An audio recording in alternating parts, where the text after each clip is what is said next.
The top 10 most disappointing control style Pokemon for the GHI block. Please note, ladies and gentlemen, these are cards neither I nor anyone in the Discord who shares their builds can get to work in the standard format, or once they work, they are rather disappointing. So there is subjectivity here as to what we think is either a mediocre card or a good build. And I don't doubt that someone out there has a good deck for any of these archetypes. We're just going with what we know because it's what we have. And please share your disappointing control style Pokemon in the comments. And so let's get started. First, we have two honorary mentions.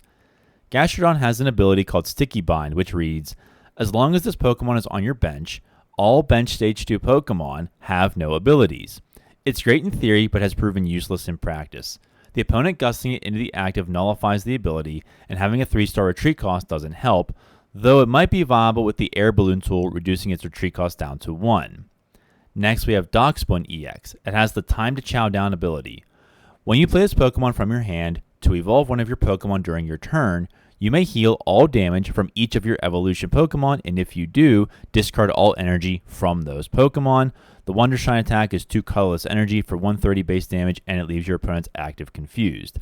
Again, you'd think more control decks would run it, but sadly not. It has low HP and low attack damage. Maybe with Mega EXs coming back, this card finds a rebirth because of how much HP those Pokemon have, coupled with Professor Turo's scenario, allowing you to recycle the healing. But until then, let's just get into the top 10. At number 10, we have Galvantula EX.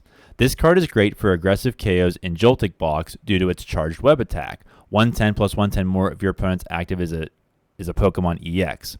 But as an aggro control card, it was rather disappointing upon release and even now. Its attack Fulgurite reads 180 base damage for a Grass, Lightning, and Fighting energy. Discard all energy from this Pokemon. During your opponent's next turn, they cannot play any item cards from their hand. Now, if you want to item lock, there are way easier methods like Badoo, and if you want high damage, well, just pick your favorite aggro deck. You could use Power Glass, which allows you to attach an energy from your discard pile to the active Pokemon this card is attached to at the end of your turn, and or Crispin. Search your deck for 2 basic energy cards, attach one to your Pokemon, put the other into your hand, but it can be tricky because of all the moving parts for just one attack of this kind. At number 9, we have Baby Crobat. Its Echoing Madness attack is 2 colorless energy for 50 base damage and reads, choose item or supporter cards. During your opponent's next turn, they can't play any of the chosen cards from their hand. This sounds great because you have choices, but the problem is that by the time you get set up, you don't know what is best to lock out. Now that's admittedly part of the fun rush, so to speak, of playing this archetype, and there is a Zubat in the format that allows you to look at your opponent's hand when it's in the active. You could then hard retreat with Rescue Board attached or use Petron EX to get Crobat into the active depending on your situation.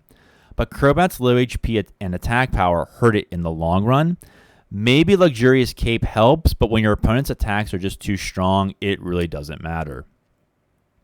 At number 8, we have Baby Bayonet. Its attack Cursed Words for 1 psychic energy reads, your opponent chooses 3 cards from their hand and shuffles them into your deck. That sounds pretty powerful, but the problem is that your opponent will eventually top deck what they need and you're not manipulating the top deck, or they'll draw out of it with something like Dunsparce, or just use the leftover cards in their hand. It's a shame because hand control is really fun to play, and this card eliminates deck out as a viable win condition. We might see something with the new Crocodile, which discards 2 cards from your opponent's hand, so Bayonet could act as a setup. You could also just attack with the Spooky Shot for 70 base damage, but you still have the top deck issue, and Bayonet is low on HP. At number 7, we have Rotom from Surging Sparks. Its attack Crushing Pulse states, for 1 lightning energy, your opponent reveals their hand. Discard all item cards and tools that you find there. This card is sort of usable with both Badoo and Luxray EX, but not being Buddy Buddy Puff and Surgible hurts it a bit, and the problem is that your opponent will see it and then just use all of their items and tools right away. Even when you get the attack off, it's easily KO'd, and your opponent just uses Arven anyhow. It might be viable with the new Jellicent EX that locks items and tools, but then you have the problem of retreating the Jellicent with a 3-star retreat cost. Moving on to number 6, we have Gengar EX. Its non-curse ability reads, whenever your opponent attaches an energy from their hand to one of their Pokemon, put 2 damage counters on the Pokemon. Then Tricky Steps for 2 darkness energy and 160 base damage states, you may move an energy from your opponent's active Pokemon to one of their benched Pokemon. And attaching a handheld fan makes your opponent's life miserable because when Gengar is hit by damage, you can move an energy from that Pokemon to the bench. It's a fantastically fun card when it works, but the problem is that it is so underpowered. Charizard and Dragapult eat this archetype alive, which is a shame because it looks like it has a lot of potential, but for some reason it just doesn't consistently pan out. At number 5, we have Iron Treads EX. I did a video on this card with Cool Trainer Pat. The attack reads Ironclad Roll, 2 metal, 1 colorless energy, 150 base damage.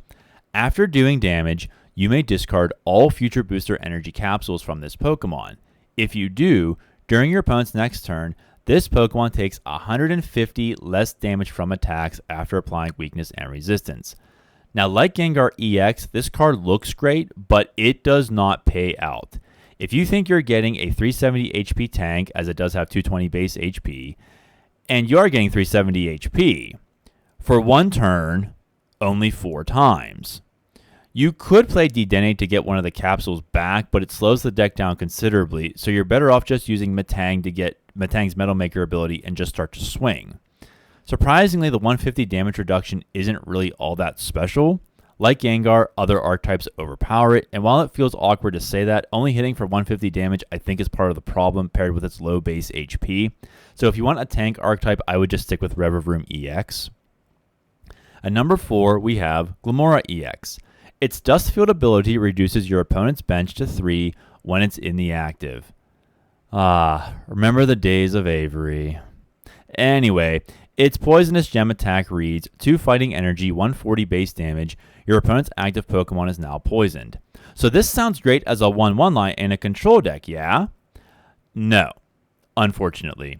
The 3-star retreat cost makes it very awkward to get out of the active once you're done reducing the bench, and attacking is so-so at 140. You could play Perilous Jungle for more damage or Professor Turris Scenario to pick it up, but you have to find them, and sometimes Pidgeot EX isn't good enough when you need 2 cards. Moving on to number 3, we have Team Rocket's Arbok. Its Potent Glare ability reads, as long as this Pokemon is in the active spot, your opponent can't play any Pokemon that have an ability from their hand except for Team Rocket's Pokemon. Now, this card works best as a quads deck wherein you play nothing else but 4 copies of it. The problem there is that your opponent gusts around you to bring your newly established Ekans, its previous evolution, into the active spot so that all their ability mons can be played. And of course, basics can be played on turn 1 before your Ekans evolves into Arbok. With Shaman in the Formac 2 stopping bench damage, its Arbok's spinning tail attack doesn't do much. I think this one has some potential using Air Balloon to get it out of the active for a hit and run attacker like maybe Flygon, but we'll see. It's a disappointment for now. At number 2, we have Baby Tyranitar. Its Daunting Gaze ability reads, as long as this Pokemon is in the active, your opponent can't play any items from their hand. While its Cracking Stomp attack reads, for 150 base damage, a colorless and a darkness energy, discard the top 2 cards of your opponent's deck. Now this card has Dr. Red written all over it. Item lock with an aggro mill attack. What could go wrong? Awkward setup. This card is for some reason very difficult to build around. I got it to work with both Pidgeot EX and Blaziken EX separately, but the result was lackluster. It just didn't have the oomph we're looking for in a rogue control deck. The 190 HP doesn't help, and fitting heal cards into the deck takes up too much space. Also, Dragapult catches up to the 290 HP with Luxurious Cape Tyranitar very quickly, so there's not much point, at least if you're trying to beat Dragapult. And last, at number 1, we have the most disappointing control style Pokemon in the GHI block, and that is Arbok EX. This card was a disappointment almost from the beginning. It has 2 attacks reading Bind Down, 70 base damage, 2 darkness energy.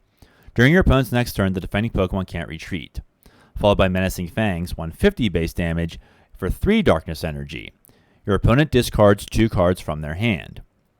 At first, we thought the energy cost could be easily accelerated with Janine's Secret Art and Attachment for Turn over 2 turns. And it can, but man does your opponent get set up and KO this thing.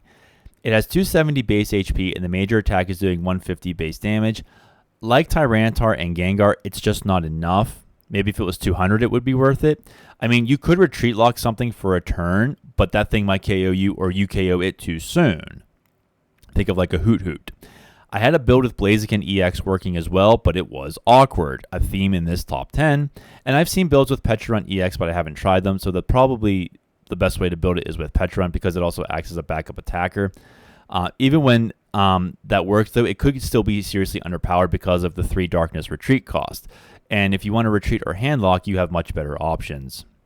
So there it is, ladies and gentlemen, the top 10 most disappointing control style Pokemon in the GHI block up to this point. Thank you for watching. What did I miss? Where am I wrong? Please leave a comment. Take care of yourselves, and may God hold you in the palm of his hand.